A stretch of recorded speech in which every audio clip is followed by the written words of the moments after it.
నమస్కారం. నా పేరు Sriram Sharma. Right to information act మీ అందరికీ తెలుసు. దీని ప్రకారము ఎవరి గురించైనా ఇన్ఫర్మేషన్ తెలుసుకోవచ్చు. కానీ కొన్ని ఎగ్జామ్షన్స్ ఉన్నాయి. ఇదే విషయాన్ని గౌరవ ఢిల్లీ హైకోర్టు ఒక తీర్పు ఇచ్చింది. ఒక వ్యక్తి యొక్క పర్సనల్ ట్రావెల్, ఏ ఊరు వెళ్ళాడు, ఏ ట్రైన్లో వెళ్ళాడు, ఎక్కడికి వెళ్ళాడు అని చెప్పేసి రైల్వే డిపార్ట్మెంట్కి ఆర్టీఐని అనుసరించి ఒక అప్లికేషన్ పెట్టాడు ఒక వ్యక్తి. దాన్ని తిరస్కరించారు. తిరస్కరిస్తే అది హైకోర్టు దాకా వచ్చింది.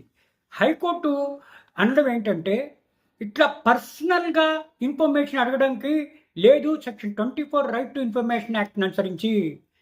ఇట్లా మీరు పర్సనల్గా ఇతను ఎక్కడికి వెళ్ళాడు, ఏ ఊరిలో ఉన్నాడు, ఏ ట్రైన్ ఎక్కాడు, ఏ ఇంట్లో దిగాడు, ఏ హోటల్లో నివసించాడు అని అడగడానికి వీల్లేదు, ఇది ఎగ్జామ్షను అని ఇన్ఫర్మేషన్ రిఫ్యూజ్ చేస్తే అది హైకోర్టు దాకా వస్తే, high court single judge justice Subrahmanya Prasad కూడా ఇదే విధమైన తీర్పునిచ్చారు.